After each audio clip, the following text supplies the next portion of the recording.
Obrigado pelo carinho, o carinho do convite. Uma honra enorme fazer parte desse canal, o qual me sinto presenteado em estar aqui. Vamos iniciar, como de costume, com uma oração. Pai nosso que estás no céu, santificado seja o vosso nome. Venha a nós o vosso reino, seja feita a vossa vontade, assim na terra como no céu. O pão nosso de cada dia nos dai hoje. Perdoai as nossas ofensas, assim como nós perdoamos a quem nos tem ofendido. Não nos deixeis cair em tentação. Livrai-nos de todo o mal, que assim seja. O tema de hoje é um tema ao qual eu adoro, a verdadeira propriedade. Ela pode ser encontrada como estudo no capítulo 16 do Evangelho segundo o Espiritismo, item de 9 ao 15º. E é exatamente esse estudo, esse bate-papo ao qual hoje nós vamos nos dedicar. A oração que acabamos de dizer diz: venha a nós o vosso reino. E foi exatamente esse pedido que um jovem rico fez a Jesus. Na verdade, quando oramos dessa forma, o Pai Nosso, nós pedimos para que o alto esteja presente junto a nós. E o jovem rico perguntou como fazer essa aproximação. E ele então quis saber: mestre, como eu faço para atingir a vida eterna? Atingir a vida eterna seria chegar ao mais alto da elevação espiritual, o mais alto das pleiades espirituais. Naquela época, quando nós falávamos chegar ao mais alto dos céus, alcançar o reino de Deus, era atingir a maturidade espiritual, o nível mais alto, o qual o espírito em sucessivas encarnações vem a atingir. E dentro dessa curiosidade ele procura Jesus e faz essa pergunta: mestre, como eu faço para alcançar a vida eterna? Jesus olha nos olhos daquele homem e diz: se queres alcançar a vida eterna, honra teu pai e tua mãe, não furta, não mata, e elenca os 10 mandamentos. Aquele jovem rico diz: mas isso eu faço desde sempre, desde a minha mocidade. Jesus então responde de uma maneira peculiar. Ele diz assim: falta-te ainda uma coisa. Volta à tua casa, vende teus bens e dá o dinheiro aos pobres. Depois vem e me segue.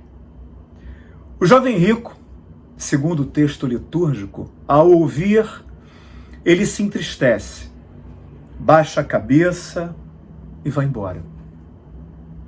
Quando ele sai, Jesus faz uma colocação incrível. Jesus diz assim: em verdade digo a vocês que muito difícil é um rico entrar no reino dos céus. E digo-vos mais, que é mais fácil um camelo passar no buraco de uma agulha do que um rico alcançar o reino dos céus. É interessante que quando nós observamos essa passagem no Evangelho, quando o jovem rico procura o nosso mestre, querendo essa resposta, ele começa dizendo assim: bom mestre, como faço para alcançar o reino dos céus? E Jesus dá uma resposta mais interessante ainda. Jesus diz assim: por que me chamas bom? Bom, só meu Pai é. E quando a gente pergunta por que Jesus responde dessa forma, eu acho que a pergunta inicial seria: por que será que o jovem rico diz bom mestre? É interessante que a maioria das pessoas de posse, pessoas que têm bens materiais ao seu favor, pessoas que costumam ter muitas posses, elas não gostam de ser contrariadas. Aliás, elas não estão acostumadas a serem contrariadas. E eu tenho para mim que o jovem rico, ao mencionar bom mestre, eu acho que ele faz um carinho, não é? Ele dá uma preparada em Jesus para que ele não receba uma resposta que vá confrontar com a ideia dele, que vá dizer algo que o desagrade. Porque geralmente as pessoas que têm muita posse não gostam de ser contrariadas. Aliás, elas muitas vezes não estão acostumadas a serem contrariadas. Estão acostumadas a serem bajuladas, não é? E Jesus dá uma resposta interessante, como eu disse. Ele diz: por que me chamas bom? Bom, só meu Pai o é. Jesus, eu acho que nessa resposta faz duas colocações interessantes. Primeiro, eu acredito que o mestre diga a ele assim, tenha dito a ele dessa forma: olha, não adianta você querer me engambelar, me elogiar, porque a resposta que eu vou te dar pode ser que você não goste. E segundo, bom, só Deus o é. Não se ache bom por tuas posses, por tuas facilidades financeiras. E é interessante que quando Jesus elenca os 10 mandamentos como resposta em o que fazer para alcançar o reino dos céus, o jovem rico diz: mas isso eu faço desde a minha mocidade. Ou seja, parece que ele já era um grande cumpridor das obrigações. Eu tenho essa impressão quando leio essa passagem litúrgica também. Então Jesus diz: ah, é? Quer dizer que você já atingiu um nível tão elevado? Então faz o seguinte: volta à tua casa, vende teus bens e dá aos pobres. Depois vem e me segue. Eu acredito que Jesus tenha então tocado num ponto nevrálgico daquele homem, que é o apego. Que é, na verdade, a ideia de segurança, não é? Uma ideia de estar seguro. Na verdade, uma ideia de ter, não uma ideia de ser. Então, tocando nesse ponto crucial, Jesus diz ao homem: então faz o seguinte, já que você se acha perfeito, volta à tua casa, vende tudo que tem e depois dá o dinheiro aos pobres. O homem então baixa a cabeça e vai embora. Mas quando olhamos o texto de uma maneira mais exata, quando o jovem rico responde que fazia tudo aquilo desde a mocidade, ou seja, era um fiel cumpridor dos 10 mandamentos desde a mocidade, Jesus diz: falta-te ainda uma coisa. Olha bem que interessante.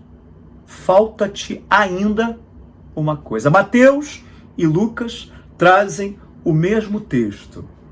Mas em Lucas há esse detalhe. Jesus diz que ainda faltava uma coisa. E o que era? A caridade. Tão difícil de ser praticada muitas vezes quando nós temos o apego material, quando nós estamos presos às posses. E é interessante que quando o jovem rico sai de cabeça baixa, Jesus faz uma colocação: é mais fácil passar um camelo por um buraco de uma agulha do que um rico entrar no reino dos céus. Eu pergunto a vocês, uma pessoa por ter posses, por ter uma condição financeira elevada, a ela é vedado, é bloqueado o ingresso às pleiades espirituais? A ela é negada a ascensão espiritual por ela ter condições financeiras? Foi isso que Jesus quis dizer? Eu acredito que não. Na verdade, ter um bem não é um mal. Mal é o que fazemos muitas vezes para conquistar esse bem. Jesus talvez não tenha dito o camelo passar no buraco de uma agulha, mas um carmelo. Carmelo era a corda grossa que amarrava os barcos na antiguidade. O fato é que, interpretando camelo ou carmelo, nós jamais podemos interpretar que atingir ao reino dos céus, ou seja, atingirmos uma maturidade espiritual, somente vamos conseguir se nós abrirmos mão de tudo. Ou seja, um homem, um chefe de família, que dá tanto emprego, faz com que tantas pessoas consigam, através dos benefícios do salário, ter tantas alegrias, tantas facilidades, a ele é vedado o ingresso ao reino dos céus? A ele é vedado a ascensão espiritual? De forma alguma. Jesus, nessa passagem, ele nos mostra claramente a miséria da riqueza. Ou seja, o que muitas vezes as posses materiais causa ao homem. O egoísmo, a vaidade, a arrogância, a prepotência. Então, de maneira alguma, podemos confundir essa passagem como uma tentativa do nosso mestre maior, o espírito mais perfeito que já encarnou na Terra, em avisar-nos que ter um bem é mal. Não. Mal é o que fazemos, muitas vezes, para alcançar esse bem. Na verdade, a posse material, desde os tempos de Moisés, não é? Ela tem sido mal interpretada. Reparem que quando Adão, segundo a mitologia dos hebreus, é expulso do paraíso, Eva é expulsa do paraíso, juntamente com Adão, o texto diz que a partir daquele momento eles teriam que trabalhar, como se o trabalho fosse algo nocivo. Muito pelo contrário, nós estudamos na doutrina espírita que nada mais digno, nada mais justo do que o trabalho, do que receber o fruto de sua obra. Aliás, o nosso mestre disse, inclusive, a cada um será dado conforme as suas obras. E trazendo para o mundo material, nosso mestre também colocou, o trabalhador ele é digno do seu salário. Então, o que a mitologia dos hebreus, na expulsão de Adão e Eva do paraíso, quer colocar ali, é o mau uso do nosso livre-arbítrio. E muitas vezes as posses materiais faz com que tenhamos um péssimo uso do nosso livre-arbítrio. Reparem que na mesma história, eu digo a alguns alunos do curso do Evangelho, repito aos alunos, que a serpente tenta Adão e tenta Eva. Vamos lembrar como é que foi? A serpente entrega uma maçã a Eva. E Eva depois faz com que Adão venha provar desse fruto. O que seria a maçã? A maçã, a materialidade. E toda vez que nós escolhemos a materialidade em detrimento de uma espiritualidade, nós somos expulsos de um paraíso. É isso que a mitologia dos hebreus, no primeiro livro de Moisés, nos traz. Essa minha interpretação faz com que a gente venha entender que não existe um pecado original. Existe o que origina você a pecar. E o que origina você a pecar nada mais é o mau uso do seu livre-arbítrio. Porque a serpente ali não obriga Eva a provar a maçã. Eva não obriga Adão a provar a maçã. Todos dois usaram mal o livre-arbítrio, escolhendo a materialidade em detrimento da espiritualidade. E toda vez que isso ocorre, nós somos expulsos de um paraíso. É incrível como a gente muitas vezes não percebe essa mitologia de forma tão clara. E a posse material, muitas e muitas vezes, faz com que esqueçamos também do que Jesus nos ensinou. Buscai primeiro o reino de Deus e a sua justiça, e todas as outras coisas vos serão acrescentadas. O que a gente costuma fazer? A gente busca todas as outras coisas. Se sobra um tempinho, a gente busca as coisas divinas. Desperdiçamos nosso tempo por coisas materiais. E fazendo uma análise muito grande sobre essas questões, quando nós abrimos Atos dos Apóstolos, 1 Timóteo 6,10, olha bem, porque o amor ao dinheiro é a raiz de toda espécie de males. E nessa cobiça, alguns se desviaram da fé e se traspassaram a si mesmos com muitas dores. Quando nós observamos esse texto, a gente pode dizer, mas está ali, né? O dinheiro é a raiz de toda espécie de males, e nessa cobiça alguns se desviaram da fé e se traspassaram a si mesmo com muitas dores. Não. O texto diz, porque o amor ao dinheiro. Então é exatamente isso que o nosso mestre quis mostrar quando ele expõe a miséria da riqueza. Muitas vezes, a riqueza nos coloca de tal forma miseráveis que esquecemos o que realmente importa. Confundimos, como eu também repito, o que é urgente do que é importante. Quando nós pegamos o dicionário e observamos a diferença dessas duas palavras, o que é urgente e o que é importante, nós observamos quanto tempo desperdiçamos com coisas daqui. E por falar no dicionário, eu uma vez perguntei às minhas filhas onde a palavra trabalho está vinculada a dinheiro. Observem que o dicionário Michaelis não vincula a palavra trabalho a dinheiro. A palavra trabalho no Michaelis, lá no 5º item, diz assim: tipo de ação pelo qual o homem atua de acordo com certas normas sociais sobre uma matéria, a fim de transformá-la. É interessante observar isso. Eu vou repetir.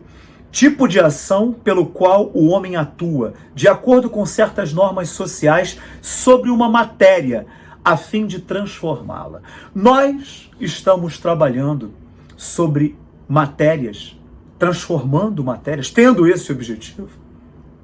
Porque muitas vezes, quando levamos a palavra, o sorriso, um abraço, quando emprestamos o nosso ouvido, estamos trabalhando.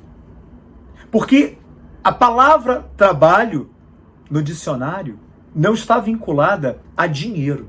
A palavra trabalho no dicionário está vinculada a emprego. Por quê? Porque emprego vem de empregar. Onde é que você está empregando o teu tempo? Onde estamos empregando o nosso tempo? Porque o tempo está passando. Para que a gente responda essa questão, uma pergunta talvez deveria ser feita antes. Quem é o nosso empregador? Quem é o nosso patrão? Quando nós sabemos quem é o nosso empregador, quem é o nosso patrão, nós vamos começar a pensar como, onde e por que estamos empregando o nosso tempo.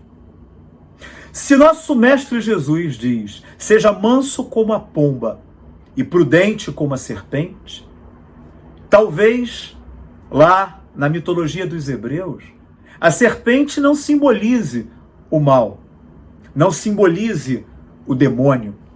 A serpente simboliza a prudência. E toda vez que nós somos imprudentes, somos expulsos de um paraíso. Estamos empregando o nosso tempo em que tipo de trabalho? Em que tipo de salário? Porque no dicionário, A palavra trabalho não está ligada a dinheiro. Mas, quando começamos a pensar quem é o nosso empregador, qual é o tipo de compensação estamos buscando, eu acho que a coisa muda, né? Repara que quando um viajante faz uma viagem, se ele leva pouco dinheiro, ele fica em determinado local, diz o Evangelho segundo o Espiritismo, nessa analogia incrível. Quando ele leva uma quantidade média de dinheiro, ele fica num local médio, mas quando ele leva muito dinheiro, ele fica num local maravilhoso. Eu, há muitos e muitos anos, já dormia no banco da praça. Pouso Alegre, sul de Minas, com pouco dinheiro, dormi no banco da praça. Era muita madrugada. Abri os olhos, havia um homem na minha frente e eu perguntei para ele: oi, tudo bem? Ele respondeu: Aí eu: o que você está fazendo aí? Ele: Aí eu: Até que, no pavor da madrugada, no banco da praça, perguntei a ele: você está aqui de passagem? E ele me respondeu: eu estou sob condicional. E eu não tive mais curiosidade em saber qual havia sido o crime que ele tinha praticado, né? Banco da praça, quando a gente viaja levando pouco dinheiro. É interessante que eu sempre também digo: faça amizade com o pipoqueiro. Porque o pipoqueiro sempre tem ali uma sobra de pipoca. E ali você garante a janta, não é? Faça amizade com o pipoqueiro. Todos nós vamos fazer uma viagem. Eu não sei se você já parou para lembrar sobre isso. Porque pensar nisso a gente pensa sempre. Mas há uma viagem obrigatória a qual todos nós faremos. A pergunta que eu faço: quanto de dinheiro você está levando para essa viagem que obrigatoriamente você vai ter que fazer?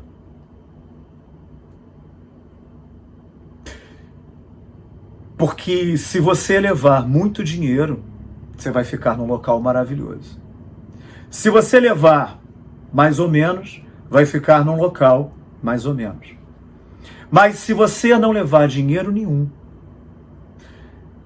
você vai ficar dependendo da caridade de muitas pessoas,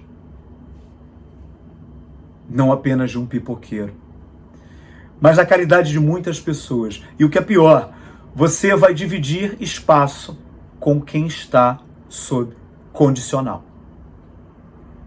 Quanto dinheiro você está levando para essa viagem obrigatória a qual você, cedo ou tarde, vai fazer?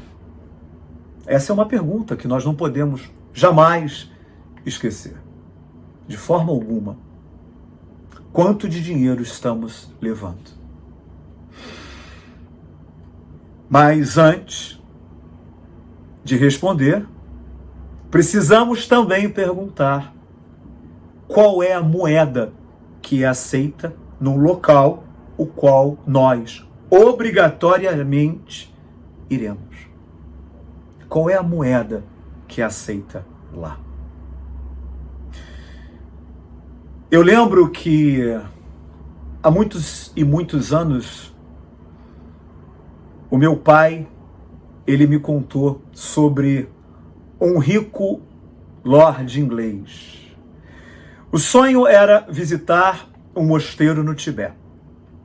Ele então, acostumado, como aquele jovem rico que vai perguntar a Jesus sobre como alcançar o mais alto nível espiritual, o lord inglês, desacostumado a ser a não realizar sonhos, ele então segue em uma viagem rumo ao Tibete. O sonho do lord inglês era passar uma noite no mosteiro. Fácil. Para quem tem uma condição financeira muito grande, fácil. Então ele, entrando no mosteiro tibetano, começa a observar e fica encantado com aquela simplicidade, com aquele estilo de vida, com o local. A tarde vai caindo e quando chega a noite, todos começam a ir embora. E ele então diz a um visitante, eu vou dormir aqui. O visitante diz a ele, mas não pode. Como não? Não, não pode. Aqui não é permitido que os monges venham a pernoitar. Aliás, somente os monges é permitido pernoitar aqui. Quem não é monge precisa ir embora. Vamos! E ele, desacostumado a ter um pedido, um desejo negado, pensa em uma maneira de pernoitar ali. Ele não poderia tentar comprar sua noite ali. Os monges não aceitam dinheiro. E tentando então de uma forma permanecer ali até a manhã seguinte, ele se esconde. Todos vão embora. E quando a noite realmente chega, ele começa a perambular pelo mosteiro, começa a andar e de repente ele é descoberto.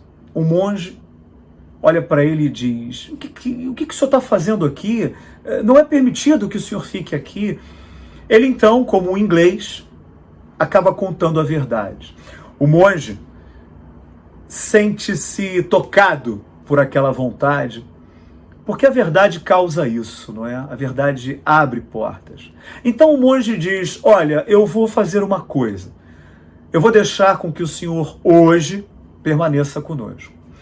O monge então o leva até o quarto que o monge dormia. O rico lord inglês entra por um corredor muito simples, portas de carvalho milenares. Até que de repente o monge chega de frente a uma porta, empurra e mostra ao lord inglês, esse é o meu quarto, senhor. O senhor pode aqui ficar. É um prazer tê-lo conosco. E o lord inglês então observa que o quarto tinha uma esteira de palha no chão, uma pequena janela ao fundo, uma moringa em cima de uma cadeira e um toco de madeira na parede, o qual o monge podia colocar o seu hábito, seu uniforme de monge. E o lord inglês então disse assim, aqui é o seu quarto? E o monge diz, sim, senhor. O lord inglês pergunta, mas se aqui é seu quarto, onde estão seus móveis? O monge olha para o lord inglês e diz, senhor, onde estão seus móveis? O lorde responde, ei, amigo, eu estou aqui de passagem. O monge responde, eu também, senhor. Eu também. A gente não pode servir a Deus e a Mamon, disse Jesus. Mamon era uma entidade ligada às finanças. A gente precisa escolher. O tempo inteiro, a gente diz que prefere servir a quem realmente importa.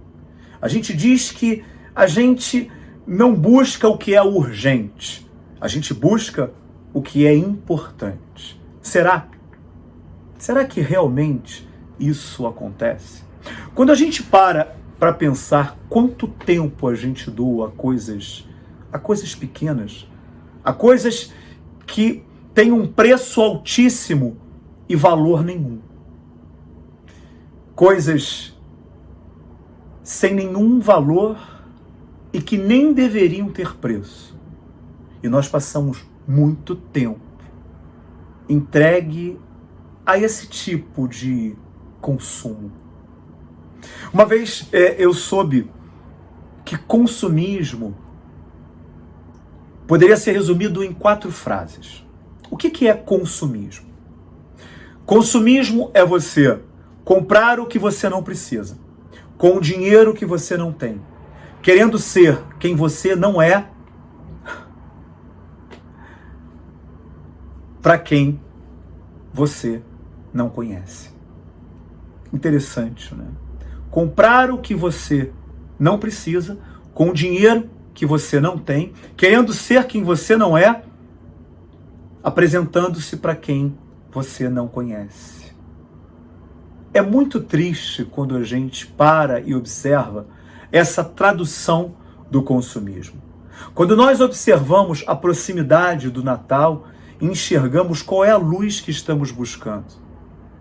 A luz da árvore de Natal, a luz da vitrine. Qual é a luz que estamos buscando, principalmente nesse período?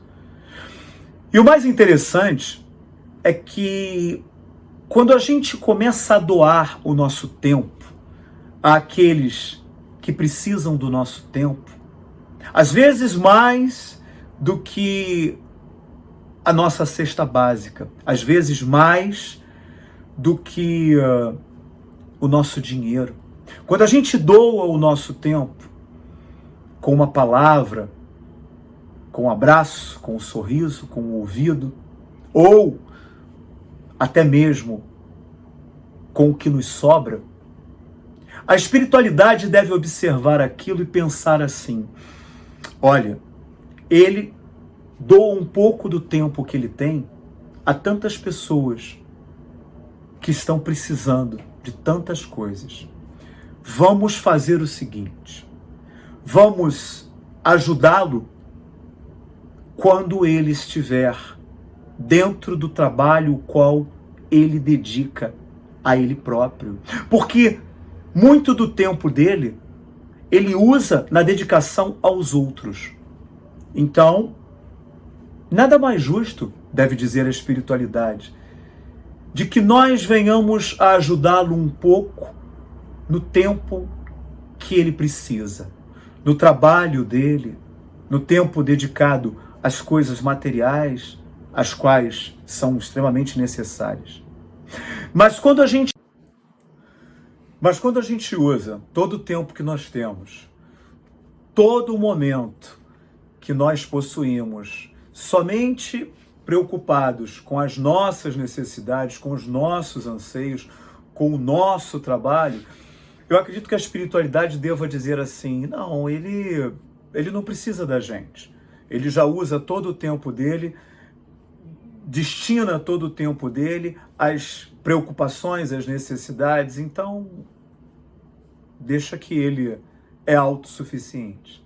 Mas quando a gente dedica um pouco do nosso tempo àqueles que precisam da nossa ajuda, que precisam do nosso carinho, que precisam da nossa atenção, eu acredito então que os irmãos espirituais pensam: poxa, ele está se dedicando àquela pessoa, àquele núcleo. Eu acho que a gente pode, no momento em que ele está dedicado às preocupações dele, aos anseios dele, eu acho que a gente pode dar uma ajuda.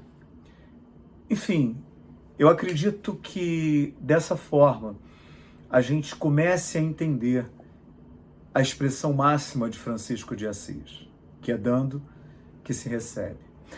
Há um outro detalhe que eu também fico muito atento ao ensino do Evangelho, no capítulo 16, que diz respeito àqueles que dedicam todo o seu tempo na economia de coisas, juntando, acumulando, e fazem questão de passar essa ideia, esse conceito aos filhos. Não é? Como se, de repente, tudo que nós possuíssemos aqui, nós levaríamos à grande viagem a qual todos nós vamos fazer. Isso é algo a ser pensado também. Porque o que acontece? A criança não faz aquilo que você quer. A criança faz aquilo que você faz. E eu fico raciocinando, será que quando a gente passa essa ideia de acumular coisas, acumular bens, será que os filhos também não vão ser um pouco avarentos com relação a doar atenção, doar amor, doar carinho? Será que essa coisa de ensinar os filhos a economizar as coisas materiais não vai fazer com que eles também não entreguem um pouco do que eles têm, só pensem em acumular, guardar. Essa é uma preocupação a qual o Evangelho nos chama a atenção. E nós vamos ser responsabilizados não apenas pelo mal que causamos, mas pelo bem que deixamos de fazer, ensina o Livro dos Espíritos. Uma outra questão, uma frase atribuída a Bob Marley diz assim: se Deus fez as coisas para serem usadas e pessoas para serem amadas, por que é que a gente ama tanto as coisas e usa as pessoas? A diferença está em não discernirmos preço e valor. E quando alguém perguntar qual é a diferença de preço e valor, há um recurso que eu costumo usar, que é pedir uma aliança e perguntar às pessoas qual é o preço dessa aliança. Eu tenho como medir o preço da aliança, avaliar o preço da aliança? Sim, eu levo a aliança no ourives e eles vão me dizer a aliança custa R$200, R$1.000, R$5.000. E o valor da aliança? Eu tenho como mensurar? Talvez nem o dono, a dona da aliança saiba mensurar o valor.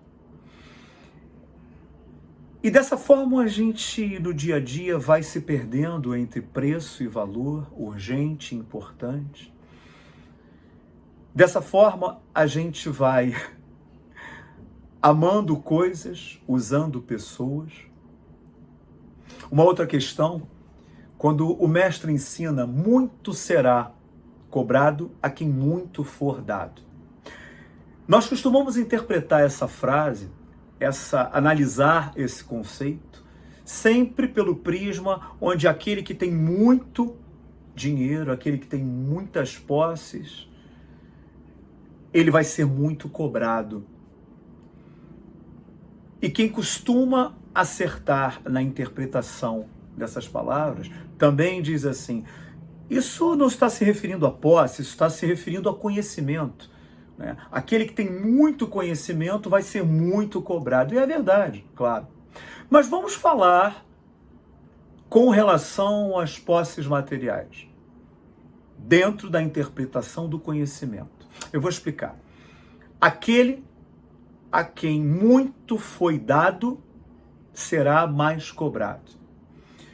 Vamos colocar que nós costumamos sempre criticar o rico que pouco doa, que pouco ajuda, que pouco dá daquilo que tem. Na verdade, muitas dessas pessoas são pessoas que foram criadas longe da necessidade, longe da dificuldade, da amargura, da tristeza. E esses, às vezes, desconhecem o que muitos passam, o que muitos são obrigados a enfrentar, seja num transporte abarrotado, sem um descanso da noite anterior, não apenas pela preocupação se vão ou não quitar as dívidas, mas a preocupação com quem deixarão os filhos, como ficará no dia seguinte, se eles não têm, às vezes, o dinheiro da condução, o dinheiro para se alimentar, o dinheiro para pagar o aluguel. Muitas pessoas que têm uma condição financeira muito alta, elas não têm essa ideia, essa tristeza, essa amargura, não vivenciaram isso. E muitos deles não, às vezes, ajudam os mais necessitados, não é por maldade, é por ignorância. A falta do conhecimento, a falta da vivência, torna o coração desses mais rudes, mais duros, não por maldade, mas por ignorância. Mas e aqueles os quais muito foi dado? Ou seja, aqueles que passaram por uma dificuldade, passaram por uma ausência de bens materiais, passaram por uma aflição financeira, e agora que têm condição, esses esquecem dos irmãos mais necessitados. Esses têm a ideia do acúmulo, não é? a ideia de usar pessoas e amar coisas, ao invés de amar pessoas e usar coisas. E a esses? Então, a gente pode perceber o seguinte: muitas vezes, aos olhos da espiritualidade, o rico, o milionário, o abastado, ele é menos errado do que aquele que passou uma dificuldade, que vivenciou uma agonia em termos financeiros, e agora que atingiu um nível, ele só pensa em acumular, acumular, guardar, guardar, guardar, né? E dessa forma, talvez seus descendentes, seus filhos, sejam educados nesse prisma, nessa ideia de guardar, de acumular, e sejam extremamente avarentos com relação à caridade. Há que se pensar isso. E eu às vezes pergunto o que nós estamos dispostos a abandonar para que a gente venha não só a servir a Mamon, a entidade ligada a finanças, como disse Jesus. Não se pode servir a Deus e a Mamon. O que a gente está disposto a realizar? O que a gente está disposto a abandonar? Eu sempre digo que duas palavras são importantes. Primeiro, a abnegação. Segunda palavra, desapego. A abnegação é ensinada pelo Cristo quando ele diz: todo aquele que quiser me seguir, negue a si mesmo, tome sua cruz e me siga. Porque quem quiser ganhar sua vida vai perdê-la. Mas quem quiser perder sua vida por minha causa, esse a ganhará. Vamos pensar, vamos traduzir essa ideia na ideia da abnegação. Abnegação, a mim, negação, negar a si próprio. Pensar no outro um pouco mais do que pensar em si próprio. A abnegação é isso. E o Evangelho também diz que os princípios da verdadeira caridade,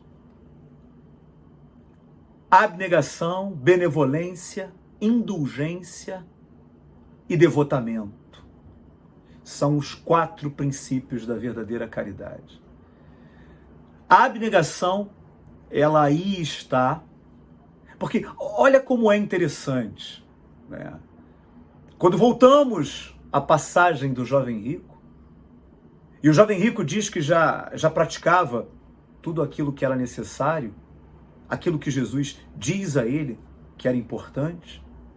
Jesus fala para que ele pratique os 10 mandamentos. Ele diz: isso eu pratico desde a minha mocidade. Jesus diz: falta-te ainda uma coisa, como falamos anteriormente.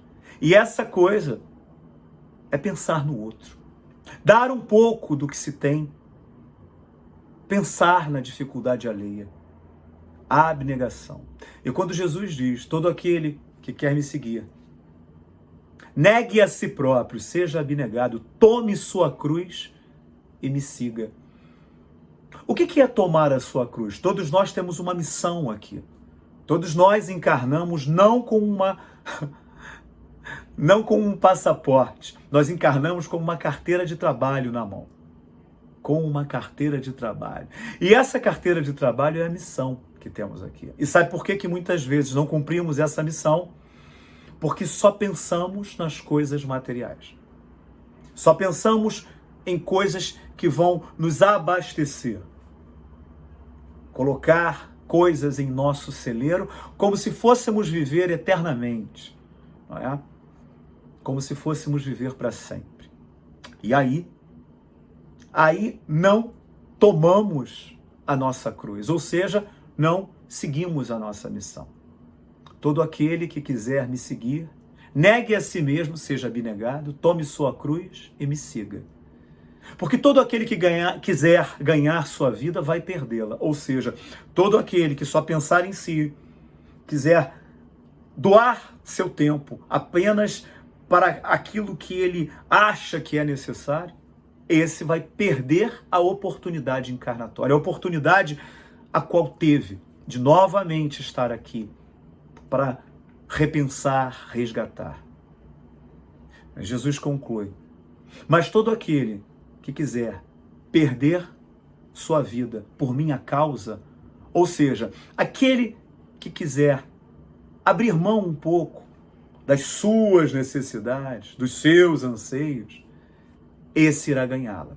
E a causa que Jesus diz é a causa que ele trouxe: amar ao próximo como a si mesmo. Amar a Deus sobre todas as coisas. O resumo de toda a lei e os profetas.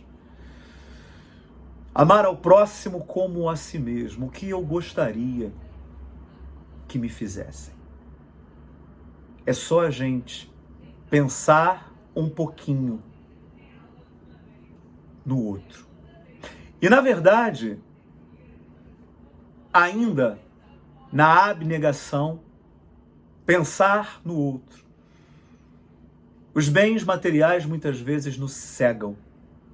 E a palavra cego termina com 3 letrinhas: ego. E o uso constante do ego me torna egoísta. Eu penso apenas em mim. A segunda palavra que eu disse, primeira, abnegação. Segunda, desapego. Desapego também termina com 3 letrinhas: ego. Há pouco tempo, olhando o Facebook, vi uma frase maravilhosa: em terra de ego, quem vê o outro é rei. Em terra de cego, quem tem um olho é rei. Sempre aprendemos isso, inclusive com os antigos.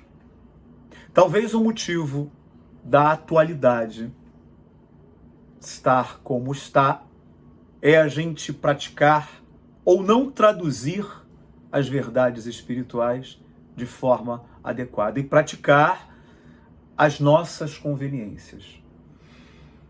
Abnegação e desapego. Desapego não é você não possuir nada. Desapego é você não deixar nada possuir você. Quando a gente entende essa verdade, tudo muda. Até porque ser rico não é sobre aquilo que a gente tem. Ser rico tem a ver com aquilo que a gente pode dar. Essa é a riqueza. Há uma tirinha do Cebolinha, o famoso personagem Cebolinha, onde Cebolinha diz assim: acho que crescer é ir dando a Deus as coisas. E quando a gente cresce, o que a gente faz? A gente só quer juntar coisas, só quer guardar, acumular coisas. E isso é crescer? Crescer de que forma? Crescer materialmente? Mas o que realmente importa? O que é importante? Deus e Mamon. Passamos o tempo inteiro dizendo que nós servimos a Deus, mas somos fascinados por Mamon. Quando eu era criança, já que estamos falando em crescer, um dos brinquedos que eu nunca esqueci foi um que ganhei de meu avô. Meu avô, uma pessoa simples, foi até a geladeira, pegou alguns legumes, uma caixa de fósforo e fez, com uma caixa de fósforo e alguns legumes, uns bichinhos, como se fossem animais de uma fazenda. Eu achei aquilo tão fascinante, eu achei aquilo tão incrível. Eu tive vários brinquedos na minha vida, mas aquele brinquedo foi incrível. Aquele foi o brinquedo o qual o meu avô, do pouco, fez muito. O meu avô, da criatividade, fez a maior riqueza. O brinquedo o qual o meu avô, vendo uma necessidade minha, uma necessidade de criança, me trouxe uma riqueza para os meus dias de adulto. E todo o tempo, todo momento, a gente pode levar riqueza a todos. A gente não precisa esperar ganhar na loteria, ganhar o 13º, ganhar aquele dinheiro. Não, a gente não precisa esperar nada disso. Até porque a criança tem tempo, tem disposição, mas não tem dinheiro. O adulto tem dinheiro, tem disposição, mas não tem tempo. O velho tem tempo, tem dinheiro, mas não tem disposição. Todo o tempo é tempo de levar o que realmente importa a tanta gente. Que nessa época, a época que estamos atravessando, venhamos a pensar no verdadeiro bem. Que Deus abençoe vocês. Muito obrigado pelo tempo de vocês. E que a gente esqueça de perguntar agora que o Natal está chegando, que a gente esqueça de perguntar qual é o presente que eu quero de Natal. Até porque o aniversário não é seu. Pergunte o que o aniversariante gostaria de ganhar de você como presente de Natal. E o presente que a gente dá a esse aniversariante, quando a gente dá o que ele pede, nós somos os mais ricos em todas as fortunas possíveis. Muito obrigado pelo tempo de vocês. Muito obrigado a esse canal. Obrigado pelo convite e contem comigo sempre. Obrigado.